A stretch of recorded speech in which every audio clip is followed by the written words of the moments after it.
school year and what we can expect. Good morning. Good morning, Wayne. I have to tell the people, as Kirsten sat down, she said, is there a more exciting time of the year? You love getting everybody back into the school. I do. It is such an exciting time of year, and those little students that are so excited about getting their first backpack, their first color crayons, and meeting their teachers, and even those older students, those middle school students and high school students, there's an energy and excitement. They're not going to be as quick to tell you that they're excited to get back to school, but I was up in Minot last week and met some middle school students, and they were excited too. I believe it. Now, who gets more excited, the kids going into kindergarten or the seniors that are going into their last year? Boy, I don't know. That's a really good question, a very good question. Both of them are excited, and I think that's our job as educators, to make sure that it's an engaging, safe, fun place to be, to learn. One of the things that you did several years ago was started the student cabinet. What's the purpose of that, and how has that been going? Yeah, that's been going very, very well. So our next meeting is coming up September 30th. Really excited to see them. Those students will have been back in school for, 4 to 6 weeks already, and I'm excited to hear from them what's going well, and that's the purpose of the cabinet. I want to hear from my primary customers, the people that I serve. The reason that we have, we go to the Capitol every day to do our work is to ensure that our students are getting what they need, and those are essentially the questions and the work that student cabinet does. They provide guidance to me and insight on what's going well in our schools and we need to keep doing, what's not going well and we should probably look at adjusting, and what we're not doing and we should think about doing. And so just for the last 7 or 8 years, they've just been so insightful. And you've got students, A, of all ages, B, from all over the state, right? It's true. Yes, we have every geographic region of the state.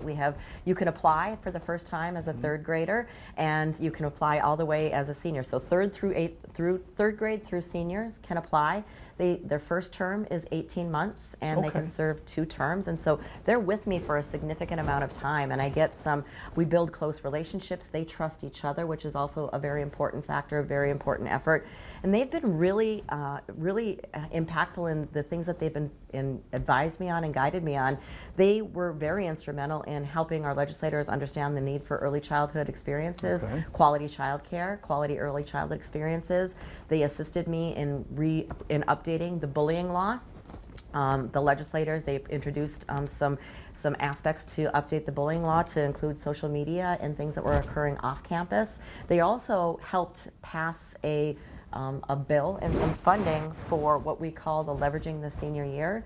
They shared with me that oftentimes their classmates and their peers were taking AP classes, but their family might be in a situation where they couldn't sit, they didn't have the fee to pay the AP exam, and so they took that piece of information to the legislature, and the legislature now funds at least 1 AP exam fee for every student in the state of North Dakota.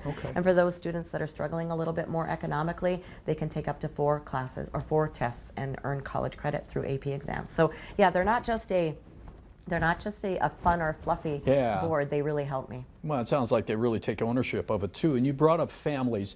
What's a way that, some families are very, very involved with their students. Not everyone is. How can you get more families involved in what's going on in the classroom? It's a significant priority for us as a state and for our school districts particularly. More and more is being learned about the importance of family. When you have that strong family to school connection, our students do better.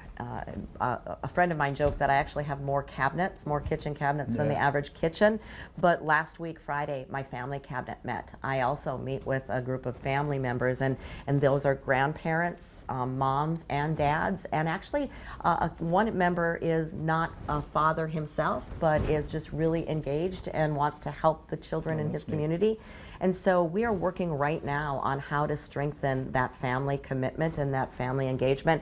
And the first most important thing that I would say to every school leader, every district leader, is build the trust.